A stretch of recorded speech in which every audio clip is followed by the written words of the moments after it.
Helen Keller என்கிற பார்வையும் இல்லாத காதும் கேட்காத, ஏன்னா எனக்கு ஆர்டிபிஷியல் இன்டெலிஜென்ஸ் உதவி பண்ணது. நான் போகும்போது எதிராக என்னென்ன வருதுன்னு சொல்லிடும். ஸ்கிரீன் ரீடர் இருக்கு, வாசிட முடியும். ஆனா காதும் கேட்கலனா அவன் எப்படி வாழ முடியும்? டெஃப் பிளைண்டாக இருந்தவர்கள், ஆனால் 4 மொழியில் பண்டித்துவம் பெற்றவர்கள். அவர்கள் சொன்னார்கள், நான் மாற்றுத்திறனாளி என்பதனால் பாதிக்கிறேன் என்று நினைக்கிறேன், இல்லை, நான் பெண் என்பதனாலும் பாதிக்கிறேன். ஆகவே நான் என்னை மாதர் அமைப்பில் இணைத்துக் கொண்டேன். நான் பெண் என்பதனால் மட்டும் பாதிக்கவில்லை, நான் உழைக்கும் சமூகத்தில் பிறந்ததால் நான் பாதிக்கிறேன். ஆகவே நான் என்னை தொழிற்சங்கத்தில் இணைத்துக் கொண்டேன். வெறும் தொழிற்சங்கத்தில் இணைவதனால் முதலாளிக்கும் தொழிலாளிக்குமான பிரச்சனை இல்லை.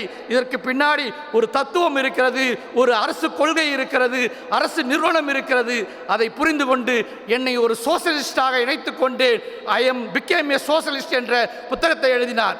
அந்த வகையிலே இந்திய அரசியலமைப்பு சட்டத்தில் இருக்கிற சோசலிஸ்டை உயர்த்தி பிடிப்பதுதான் மாற்றுத்திறனாளி உரிமையும் மனித உரிமையும் வென்றெடுக்க உதவும்